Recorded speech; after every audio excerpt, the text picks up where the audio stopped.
तो मेरे प्यारे बच्चों, आप लोगों को तांडव क्लासेस पर स्वागत है।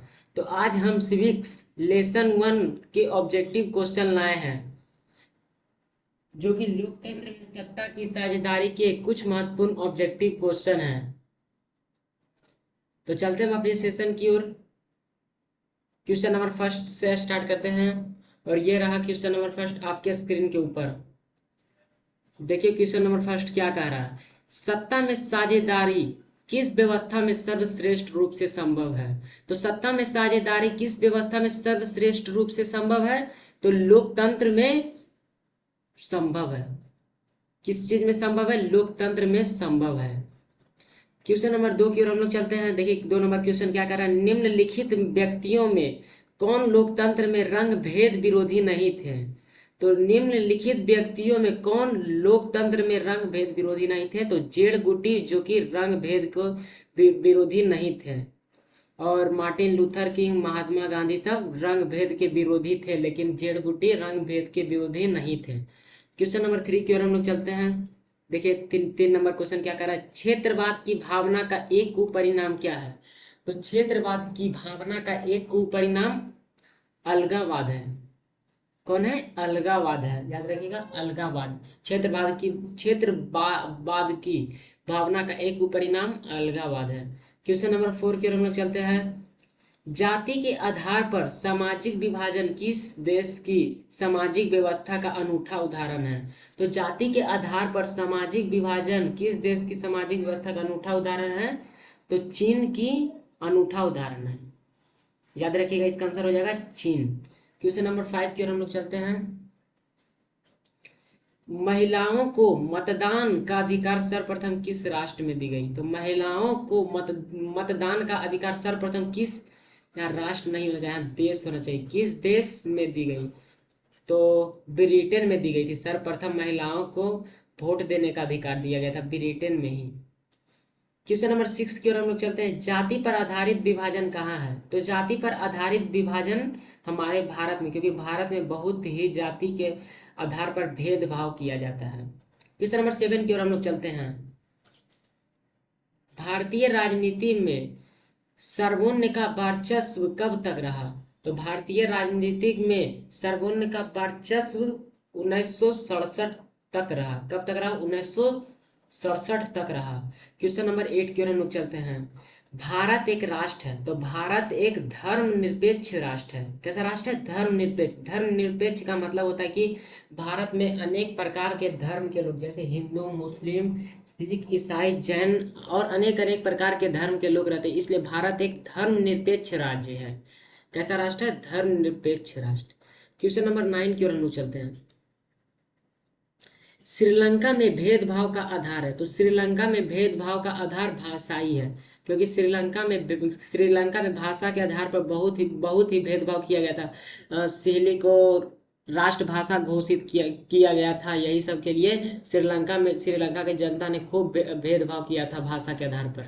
क्वेश्चन नंबर 10 की ओर हम लोग चलते हैं। देखिए क्या कह रहा है 10 नंबर क्वेश्चन। सिहली किस देश की राष्ट्रभाषा घोषित किया गया था। अभी बताएं, श्रीलंका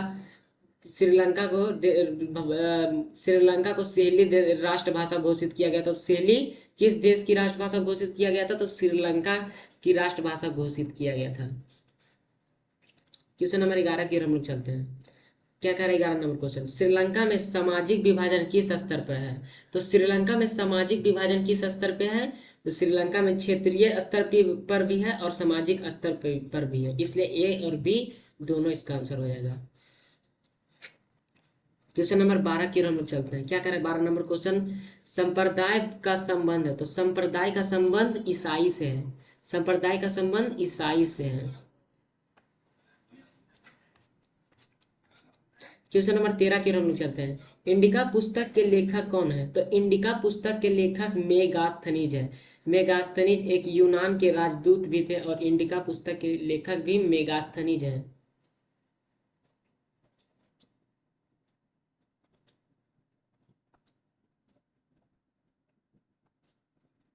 क्वेश्चन नंबर 14 की ओर हम लोग चलते हैं। देखिए 14 नंबर क्वेश्चन क्या कर रहा है। भारत में महिलाओं की साक्षरता दर है। तो भारत में महिलाओं की साक्षरता दर कितने प्रतिशत है? 54%है। भारत में महिलाओं का साक्षरता दर 54% है।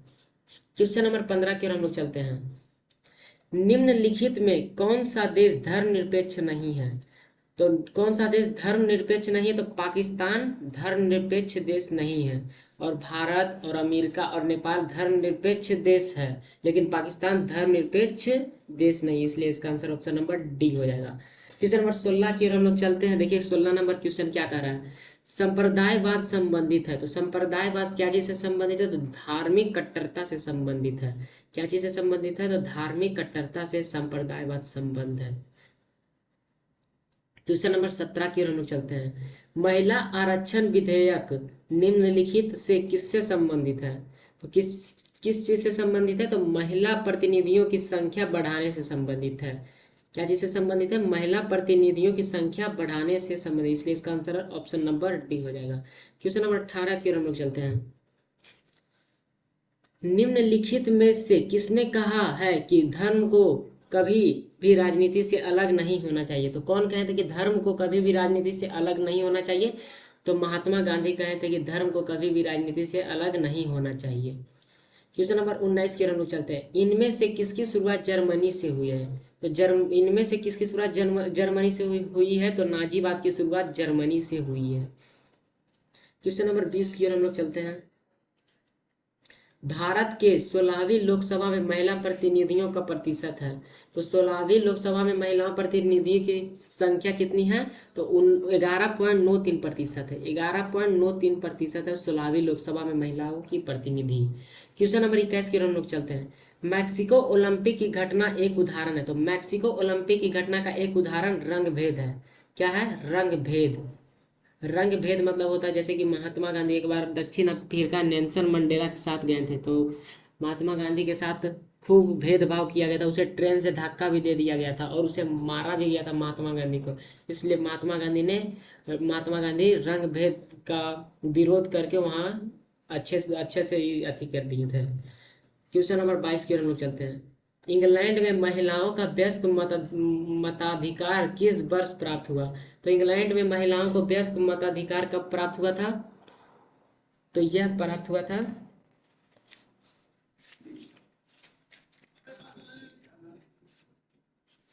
कब प्राप्त हुआ था? तो 1945 में प्राप्त हुआ था। कब प्राप्त हुआ था? 1945 में प्राप्त हुआ था। क्वेश्चन नंबर 23 की ओर हम लोग चलते हैं।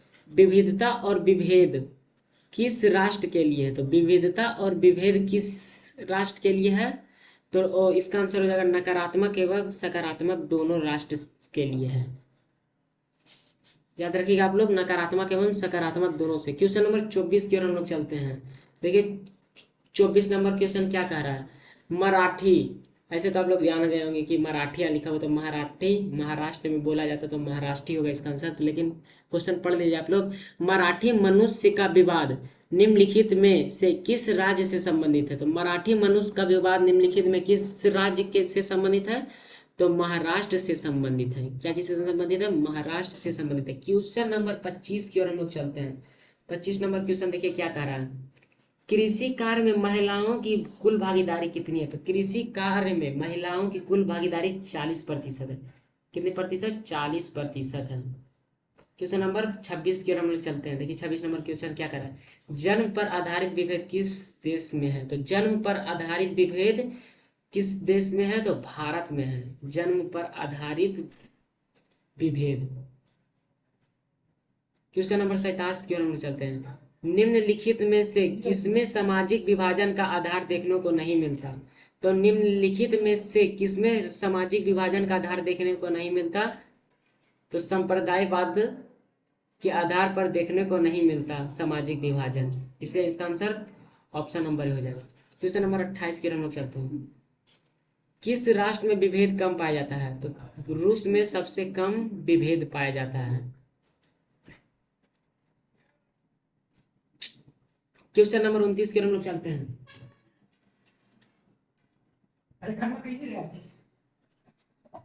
रंग भेद की नीति के विरुद्ध आवाज उठाने वाला व्यक्ति कौन था? तो रंग भेद के नीति के विरुद्ध आवाज उठाने वाला व्यक्ति का नाम क्या था? तो मार्टिन लूथर किंग। क्या नाम था? Martin Luther king. Question number 30 की ओर हम लोग चलते हैं।